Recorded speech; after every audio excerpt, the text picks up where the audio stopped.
हम अखिल भारतीय विद्यार्थी परिषद से और आज छात्राओं की इतनी संख्या लेकर के आने का उद्देश्य हमारा ये था कि प्रदेश में हो रही जो घटनाएं चलती आ रही है, जो लगातार एक के बाद एक बढ़ती जा रही है, उसके विषय को लेकर के हम कलेक्टर महोदय के पास आए हुए हैं ताकि जो घटनाएं हो रही है, रेप की घटना, छेड़छाड़ की घटना, उस पर ब्रेक लगे और हमारा प्रदेश सुरक्षित रहे।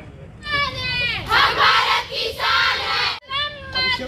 वंदे मातरम। हम अपना अधिकार मांगते, नहीं किसी से भीख मांगते। हम अपना अधिकार मांगते, नहीं किसी से भीख मांगते। फूल नहीं चिंगारी है, हम भारत की शान है। हम अपना अधिकार मांगते, नहीं किसी से भीख मांगते। हम अपना अधिकार मांगते।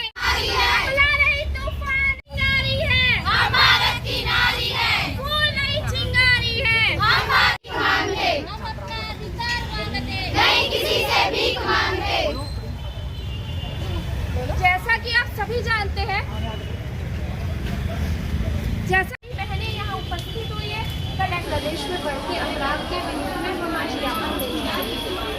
रायपुर में मंदिर हसौड़ में रक्षाबंधन के दिन राखी बांधकर अपने भाई को वापस आ रही एक बहन, दो बहनों के साथ रेप की घटना होती है और उसके बाद ऐसी कई सारी हमें घटना देखने को मिल रही है प्रदेश में भी।